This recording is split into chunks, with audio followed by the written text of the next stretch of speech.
So a lot of you are in the comments section of my time travel dream talking about like future timelines and if I'm actually time traveling. And I wanted to talk a little bit about like time travel and how I use it in my life. It's not really time travel the way that you think about it.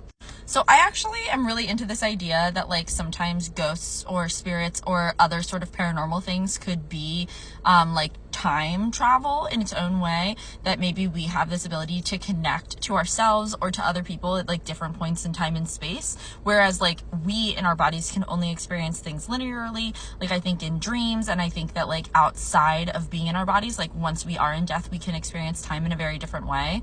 Obviously these are just theories that I have, but I have them from the psychic dreams that I have, from the weird like premonition dreams that I have, that like we do actually have this like very strong pull and connection to us at other times, right? So one thing that I like to think about and like that I use in my manifestation and like in me trying to become the better version of myself is I like to think about a version of me in the past that is thinking about a version of me in the present. So I take these moments to sort of like sit in meditation. So like now this is a point that is like in the data field of other places and other times that I was thinking about this exact concept, right? So let's say there was another time where I'm in my car and I'm telling someone about this and I'm like consciously thinking and accessing this sort of like portal towards the future. So now this is a link right now where I'm going to think back about that time, and those two things are connected, right? Throughout time and space. Like that was me and now this is me, and these are 2 points in which I'm thinking about the same thing, and I'm thinking about my future self and my future self is thinking about my past self. And I like to think about the energy that exists between those 2 points, all of the things that I've done to become the person that I am now, and all of the different like ways that that feels, like how hardship felt in between then and now, how joy felt in between then and now, how different choices that I made affected how much growth I had between then and now. And then I try to imagine that same energy sometimes doubled or tripled, or even just the same amount of energy depending on like how far into the future I'm trying to look.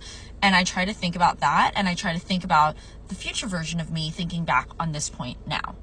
And I like to think about how much energy it's going to take for me to become that next version of myself. And I really try to like connect with that person and visualize what that person looks like. And then I'm really, really in tune with sort of like the future version of me, now that this is the past version of me, and using these other past versions of me as like a jumping off point.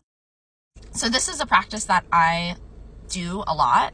And I highly recommend it. I think it's really cool. I also think that that's part of the reason why like my intuition is very, very strong. And I also think that it manifests in dreams because I do this as a practice in my waking life. I think sometimes when I'm having time travel dreams, like maybe I'm subconsciously doing it and I'm like really leaning into this like future, maybe even of like the collective. I'm not sure. I will say that I have had a lot of premonitions about like some of my friends that have come true. I've had sad premonitions about people that came true. Usually if I'm having a dream and in the dream I can recognize that I'm accessing like future knowledge, it does come true. It's not every dream and it's not very often, but like when it happens, I have had pretty much a 100% success rate that I can remember and recall. And I do write these down so that I can like go back to them and touch on them. And I've talked about some of them in this like, you know, the dreams video. This is probably in a playlist. Anyways, I just thought that was interesting. It's like a practice that I do think informs my lucid dreaming. And I've done it since I was a little kid. And I feel like it really helps me to grow and become like this next version of me every time that I do it.